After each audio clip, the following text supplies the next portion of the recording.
Hello, and welcome back to another episode of Critical Reactions with your host, Bryan. I just finished getting dumbfounded by Primus somehow again, and I'm looking forward to digging into a song that maybe I have a better chance at understanding. So today we're going to be looking at some special selection. This one comes out as from Billy. It says, check out Slice the Cake, Kow Otani, Castle in the Sky. That's what we're going to be doing today. We've checked out Slice the Cake before. I'm pretty sure last time I made some sort of comment about this is not music I'd ever want to listen to while cutting cake. So, assuming that's correct, I'm kind of in the mindset of something a bit heavier on this one.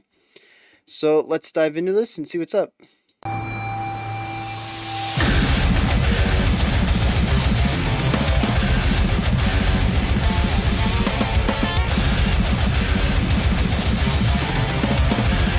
Yes, we got like a 6-8 field going on, could be triplets and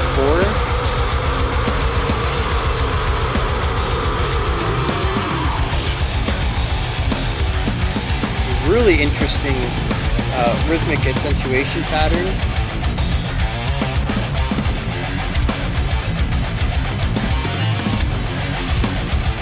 Cymbals are all over the place.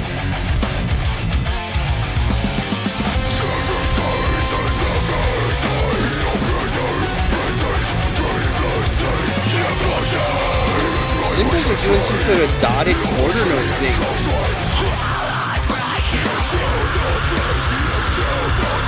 I like the dual vocals.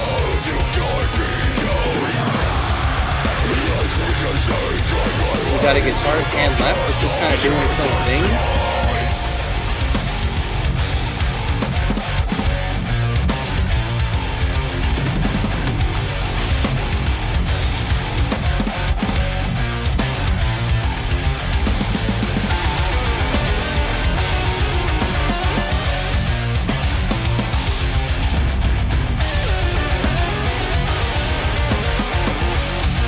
Yeah, really cool. It's like these little intermittent solos, but there's two soloists doing their own thing.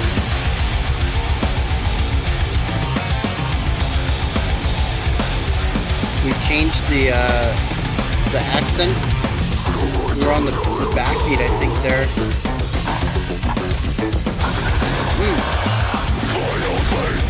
Bit of a funky bass thing going on.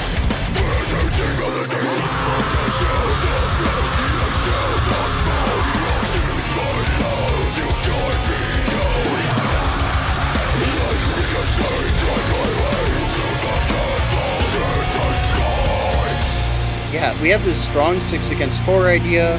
A lot of the band is using this triplet idea, which evokes a 6/8 time signature. But the cymbals are really going hard into a 4/4, and it's creating the 6 against 4 poly rhythm.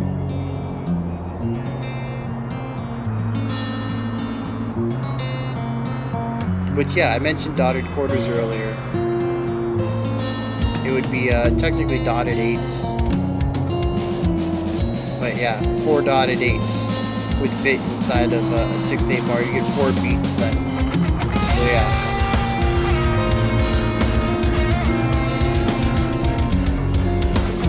And right here, we've really solidified the 4 sound. We brought it down a bit. Very chill. I'm loving this guitar tone. And I love how it's contrasting with the acoustic guitar work, especially in right pan.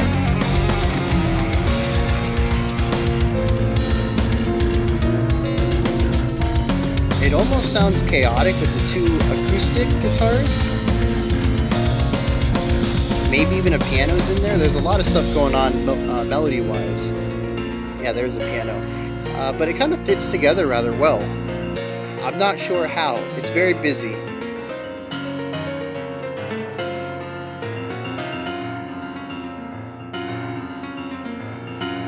I like how they worked into this. I don't think this would have fit if it had come off the heavy part. It was a nice transition into this piano solo idea.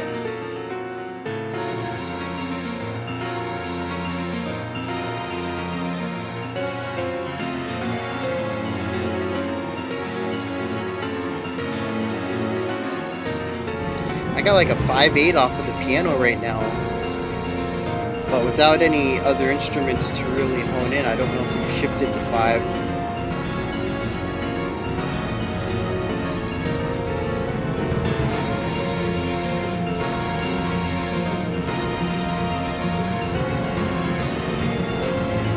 Oh, see, now with the violins, I'm feeling 6.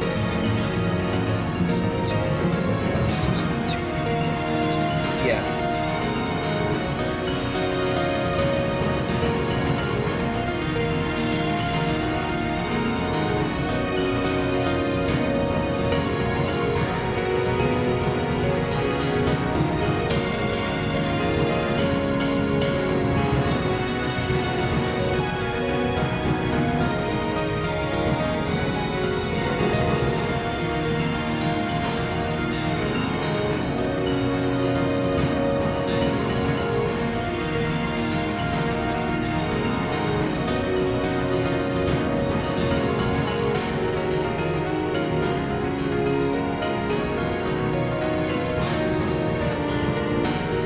Yes. Oh, that little chord progression there was nice.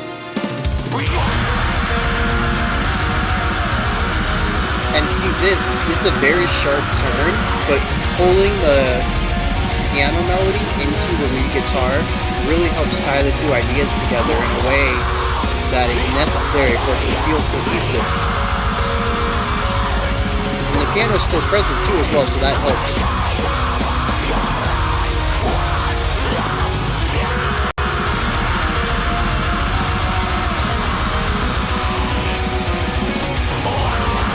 Drums are just killing it, laying down that tempo while doing these massive fills. Yeah.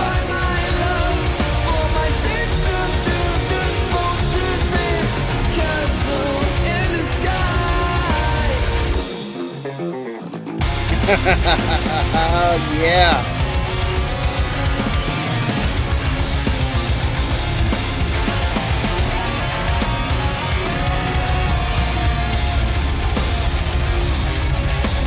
Double bass kicks.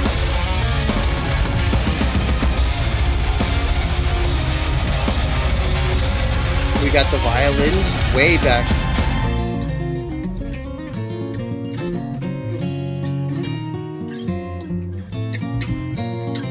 Yeah, gorgeous.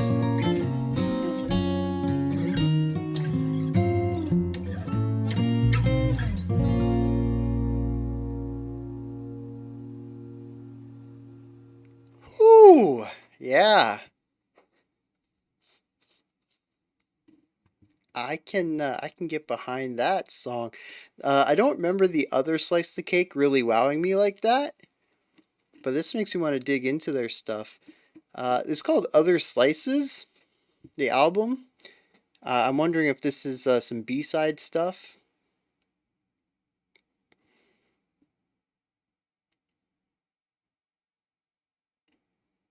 I don't know. I'm intrigued though. This album, this goes into my album folder. I need to check that out later. Yeah, excellent stuff. Pulls in a lot of ideas that I typically like to listen to in my casual time. A nice mix of melody and textural rhythmic stuff. Just pulling both sides of the metal spectrum into a nice center point. Finding a nice mix between groove and technicality. Having multiple vocal styles. Uh, just, just such a good song. At least for my taste, this is exactly what I like to listen to in harsher musics. Um, so yeah, let's dig into this. I'm going. I apologize in advance. I was just fanning over this song a lot while I was listening to it, and I'm gonna say, much like with the Terrestria uh, track we checked out 2 Fridays ago, there's some parts in here that I just checked my brain out and I was just jamming with it rather than really being critical about it, analyzing it. So this might be a light of a bit light of a analysis, just to preface. Um, So yeah, the mix is pulling some double duty here. Really doing a lot of hard work. Right off the bat, I had mentioned some crazy, crazy melodic overlapping. Um, there was a lot of stuff going on. Oh, maybe that wasn't right off the bat. Maybe that was somewhere a few minutes in. Anyways, we had multiple guitars. I think we had a lead guitar, we had a couple classical guitars, we had a piano, we had the drum, we had the bass, lots of stuff going on. And all three guitars and piano were doing lead adjacent stuff. They were all writing or playing melodic ideas. I think one of the classical guitars, the acoustic guitars, was doing something closer to some foundational work. It wasn't chords, but it wasn't exactly a moving melody line either, somewhere in the middle, but it was still providing a bit of complexity that the other three lead instruments needed to play around. Um, and it was just a ton of counterpoint, a ton of space being filled, all within the same range. The two classical guitars, or sorry, acoustic guitars, were both very similar timbres, so we had to play around with that and try to distinguish those two tones as well, the timbres. Um, there's just a lot of things really trying to get in the way and had a real high chance of muddying up that section. And the engineer deserves a ton of praise for ensuring that that part, and as I will extrapolate in a second, the whole song, doesn't feel like a muddy mess. And everything sounds like it works together despite the cacophony, the feeling of at any moment this song could break, but right now it's operating fine. It's a very thin line to walk, both compositionally and production wise. And yeah, the engineer, whoever mixed it, whoever mastered it, they deserve a ton of praise for ensuring that the sound came out the way that it did. Because this really could have been a disastrous track in places. There's a lot of movement going on in this song at all times. The drums are bouncing back and forth between being metronome and dropping wild fills. There's also a ton of cymbal work going on that provides counter rhythmic ideas to the core concept that's going on, the 6 against 4 idea. The cymbals at times provide the 4 that the rest of the band plays against with their 6, but there's also some moments where the cymbals just seem to be on random beats or off beats just to provide some irregularity to it all as well. Like I said, we got the bass, we got 2 guitars, sometimes we got 3 guitars, we got a piano, we got some violin that's pan left occasionally. There's just a lot of stuff going on at the same time, and it's wild that it doesn't have that wall of sound cacophony soundscape going on. A lot of this does end up feeling very cohesive. Some of that is going to be the composition, each instrument really housing a specific area, whether it's a rhythmic place or a range. Having instruments play higher and lower is going to keep them separated. Some of it's panning. There's a lot of work being done by panning. And then, also some other production ideas. I'm not an audio guy. I don't know how they would go about ensuring that the end result of this track is a clean sound rather than a muddy, complex, overly complex, just chaotic thing going on. But yeah, just so much work into creating this controlled chaos, I would say. And I've used that term before to speak about other ideas, but I think it works best with this type of music where it's just on the verge of being chaotic, but at the moment, the way that they have recorded it and written it and produced it, it is not chaotic. It's on the verge. You can hear that one slight misstep, and it's an avalanche of chaotic music. But right here in this moment, the way that it's produced and available to listen to, it's controlled and it makes sense. It's not chaotic. And I think that's honestly the best definition for that term, controlled chaos. Is something that is definitely chaotic, but a lot of work has been done to rein it into something that is not, that is still cohesive. And these guys just nailed it. It is just, it's done at such a high level. There's so much going on here. Um, I like the variety, and I like their ability to transition between different ideas without losing the of the song, the identity of the song, the songness of it. Every part of this song is distinct but feels very Castles of the Sky. Castle of the Sky. There's only one. Oh, that's because it's Kow Otani's. Kow Otani's Castle in the Sky. It's not even of the Sky. I got the name completely wrong. This song is very Castle in the Sky, though. Every bit of it, whether it's the hyper energetic opening or the midsection that really went for, well, I say the intro to the midsection where it went for a bit more muted, hyper counterpoint section, the piano solo, or the outro, bringing it all back. It all feels like it works. And I mentioned all of the transitions while it was going, but I want to double back on this just in case anybody missed it, or if I just wasn't speaking loudly enough against the volume of the music. We start out super heavy, and then we move into the lead guitar with two acoustic guitars, bass, piano, and drums. And the transition into this utilizes the exact same instrumental structure and a lot of the same instrumental roles. Uses them in the same panning and mix, but brings down the aggressiveness and loudness. First of all, we have two acoustic guitars where there used to be electric guitars. The lead guitar has a very clean, bright sound to it rather than that heavier, weightier metal tone to it. So we've changed some of the sounds. We've introduced the piano. I don't think that was there previously. But we've kept this overall foundation. And because of that, the two parts feel very similar. After this section, we bring in the piano solo. And it's done so well because we've already introduced this idea of acoustic instruments, bringing it down, focusing on harmony and melody rather than texture and aggressiveness. We've already ditched the two harsh vocals. They're in the last section. We don't have anything like that here. Sorry, we've already introduced the audience to this softer style. Now we're just nudging it a little further into that piano solo. If they had gone from the super heavy stuff right into the piano solo with a very harsh cutoff, it would have felt disjointed.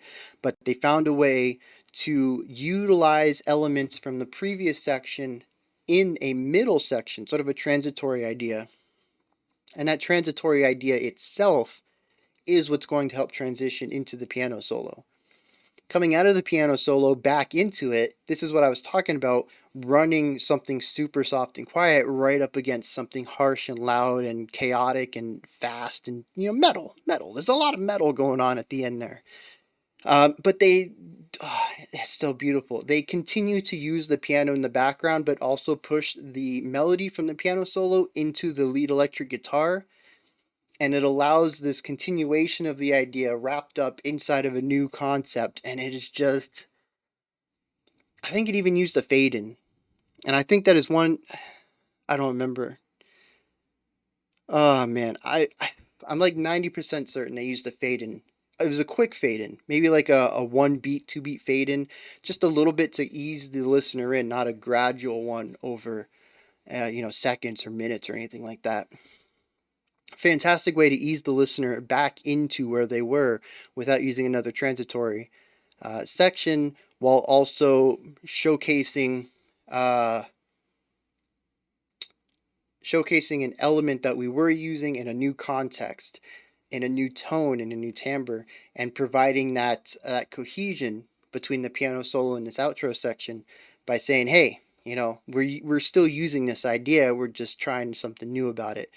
And just the transition down into the piano solo, and that's quiet, super muted, beautiful, I don't know, simple section right there in the middle. Serene, that's the word I wanted. And coming back up to the loud and bombastic, it's done so well. And they showcased it in not only just in both directions, going down and coming back up, but using a transitory idea and going straight into the next one, not using the transitory section. It is done so well. If I ever need to make a reference to how to use transitions in the future, Slice the Cake is who I'm pointing to because it is just, those transitions are tasty. I love it. Slice the cake. That cake is tasty. So what are we going on here next? Oh, vocal variety. So to start with, I've heard Slice the Cake before. I don't remember anything specific about them, but I remember them being loud, abrasive, harsh. Uh, as I mentioned earlier, I'm pretty sure I made a joke about this not being music I wanted to slice cakes to. Just not what I was thinking of with the band name the first time I heard them. And I was ready for that. And I got that at the beginning. We had lots of energy, harshness, abrasiveness. We had the growl come in. We had the fry vocal over the growl, I think, at one point. And I really like how they were utilizing dual vocal ideas and having that sort of textural harmony going on there between the two vocal styles. I was really prepared for that on the outro too, and then we get these gorgeous cleans coming in, and it just made my day. It sold the track for me. I mean, I was sold up into that point. I thought it was real good so far, but that ending sealed the deal with those vocals coming in because it provided just another element of melody to contrast all the instruments. Here at the end, we have the violin that had come in during the piano solo. We have the piano itself, and then we have the full band. Everything that's been present in the song and individual sections is now here, and they're putting another melody line on top of it and really just showing off how well they can take a song that's so complexly written with so many elements to it, so many moving parts, and saying, look, it's clockwork. Everything just fits together and works well. And they make it sound so effortless. It's just phenomenal. That's the cherry on top of to this cake. I gotta stop with the cake jokes. Um, the time signature is interesting too. I really enjoyed the 6 against 4 in this manner. Usually, when we have something like that, the 6 against 4 just works very well because I've mentioned in this video, uh, if you do triplets in 4, you end up getting sort of a like a 12/8 time signature. If you're sticking within a 1 bar idea, you'll get 12/8 notes, 12/8 notes in the span of 4 quarter notes. So it just works well subdivisionally. It works well on paper. We already have notation to showcase this. Nothing really intricately difficult needs to be done to showcase this 6 against 4 idea on paper. It's a simple polyrhythm to show. So there's a lot of times in the past that I've said I'm feeling 6/8, but I can also see how there's a 4 pulse here. I can see how maybe some people can feel this in 4. It's just usually a lot slower. I think the tempo they picked here works very well for this because it makes it more ambiguous.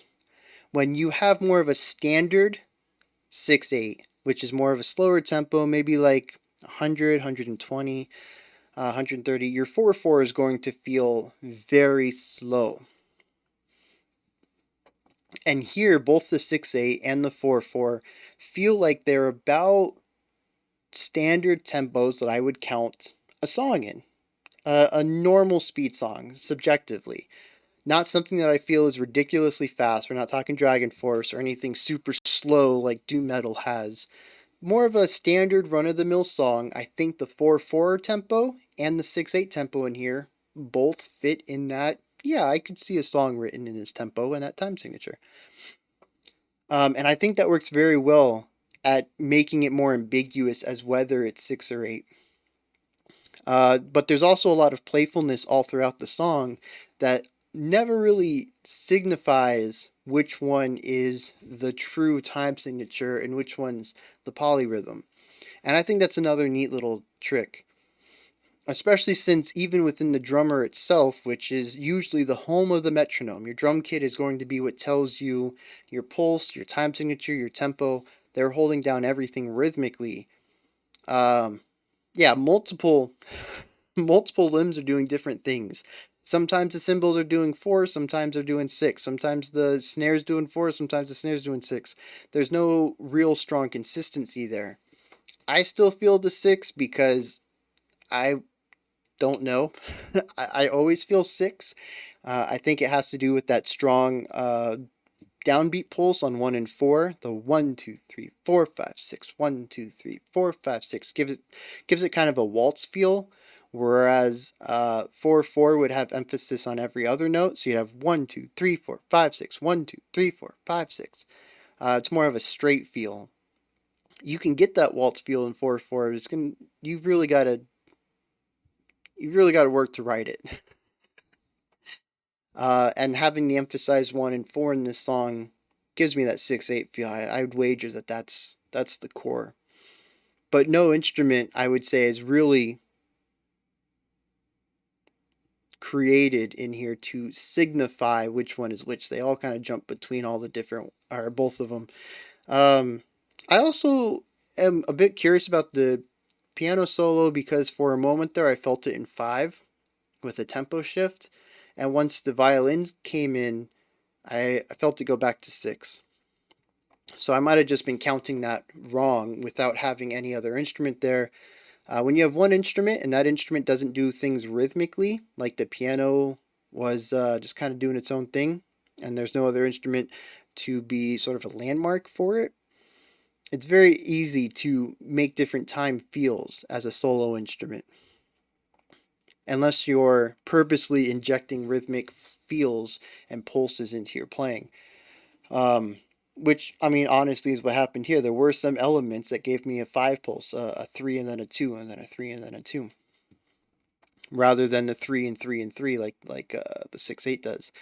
But when the violins came in, I had a second instrument to compare to, and that's where I felt the 6. So I don't know if it's actually 5 in that opening section, or if that's just what I felt, given that it was a solo instrument and it was purposefully playing around with time feels and accented notes. But as I usually say when it comes to time signatures, it really doesn't matter. Time signatures are something composers use to inform the performer what's up, what the pulse of the song should feel like. It's sort of a shorthand, and even at that, it's not conclusive or definitive. You can have something in 4/4 and require people, use accents to change the way that it feels rather than accenting within a 4/4 phrasing. So, yeah, as usual with time, it's a human construct and not something that's real. Anyways, those are my thoughts on Kow Otani's Castle in the Sky by Slice the Cake. This is where you guys come in, hit me up with the comments, let me know if you enjoyed this or not, anything that stuck out to you, anything that I touched on that you can extrapolate on or think I'm wrong on. Go ahead and leave those comments. We'll open up some discussion and see what goes on. I do encourage everybody to come back tomorrow for special selection. We will be looking at Castle in the Sky Part 2. Someone else requested it, saw that we were doing Part 1, and asked if we could do Part 2 as well. So I did bump up their special selection to match with this one so that we can check out 1 and 2 back to back. All right. Let's see. Description box, link tree. Link tree is a nice menu with all sorts of stuff related to the channel. You can access my Twitter, Patreon, Discord, email me, all sorts of stuff in there. Above that, like, subscribe, ring the bell. I'll be back tomorrow. We'll be looking at a another retrospective song, another track that I might have dismissed or just didn't understand earlier in doing this channel. And then we'll be looking at Castle in the Sky Part 2 by Slice the Cake. Alright, until next time, remember to be critical, but not cynical of the music you listen to, and have a fantastic morning, afternoon, or evening, whenever you choose to watch my videos.